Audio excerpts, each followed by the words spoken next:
नमस्कार मित्रांनो, मुंबईच्या आझाद मैदानमध्ये आज आपला दुसरा दिवस होता आणि बघा गिफ्ट पण मिळाला आपल्याला। बुलावा तर आला नाहीये प्रशासकांचा, पण देवाचा संकेत आहे, काही ना काहीतरी नक्कीच चांगलं होणार आहे काय अनिल भाऊ? यस यस आणि आपल्या सोबत जेव्हा हिम्मते मर्दा तो मदते खुदा हे जे विषय असतात ते ड्रग्स गांजाच्या विरोधामध्ये आपण आंदोलन छेडलंय आणि हे आंदोलन आपण पोलीस प्रशासन पर कारवाई हेतू धरणा प्रदर्शन हे जेव्हा आपण लिहितो तेव्हा की आपला पोलिसातला जो खाकी मधला माणूस आहे तो कुठं ना कुठेतरी मेलेला आहे। त्याला समाजामधली जी मुलं आहेत, जी लहान लहान बाळं शिकणारी मुलं आहेत, त्यांचा भविष्याचं काहीच पडलेलं नाहीये। ड्रग्स चरस गांजा अफीमचे जे व्यापारी आहेत ते ह्या मुलांचं भविष्य त्याचं जीवन बर्बाद करण्याचं काम हे पोलिसांच्या मिळीभगतमुळे करतात असा माझा पहिल्या दिवशीपासूनचा आरोप आहे। ह्या आरोपाला मी स्मिता पाटील मॅडम जे परिमंडळ 12चे डीसीपी आहेत त्यांच्यावर आरोप लावण्याचं मागे कारण आहे की जेव्हा एखादा झोनचा अधिकारी, मोठ्या लेवलचा अधिकारी या पॅडलरवर कारवाई करायला असमर्थ असतो तेव्हा मला वाटतं त्यांच्या म्हणजे त्यांना खाकी घालण्याचा अधिकारच नाहीये।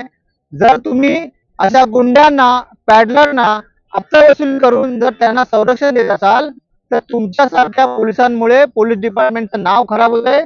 तुम्हाला घरीच बसलं पाहिजे आणि तुम्हाला घरी बसवायचं काम आमच्या पत्रकार माध्यमांनी, आमच्या समाजसेवकांच्या माध्यमांनी आणि खरंच सत्यमेव जयते आणि या सत्याच्या मार्गावर उभं राहून तुम्हाला तुमची जागा दाखवण्याचं काम स्मिता पाटील मॅडम मी करणार आणि केल्याशिवाय राहणार नाही।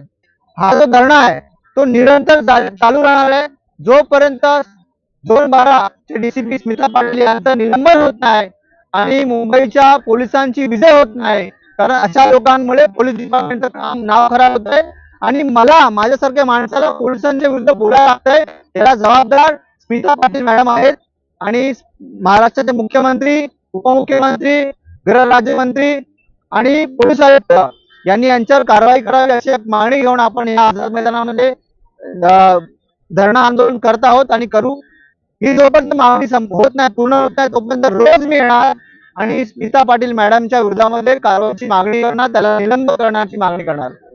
बंद करो, बंद करो नशाखोरी, बंद करो, बंद करो, बंद करो नशाखोरी बंद करो, नहीं चलेगी, नहीं चलेगी, दादागिरी नहीं चलेगी, निलंबित करो, निलंबित करो, डीसीपी मैडम को निलंबित करो, निलंबित करो, निलंबित करो, डीसीपी मैडम को निलंबित करो, मुख्यमंत्री जाग जाओ, भाग जाओ, जाग जाओ, ड्रग्स पेडलर भाग जाओ। भाग जाओ, भाग जाओ। नमस्कार, धन्यवाद, जय हिंद, जय भारत, वंदे मातरम, भारत माता की जय, सत्यमेव जयते। जर तुम्हाला हा व्हिडिओ नक्कीच आवडला असेल, तुमच्या विभागामध्ये जर तुम्हाला नशामुक्ती जर हा विषय आवडला असेल तर मुंबईच्या आझाद मैदानामध्ये जास्तीत जास्त संख्येमध्ये सहभागी व्हा।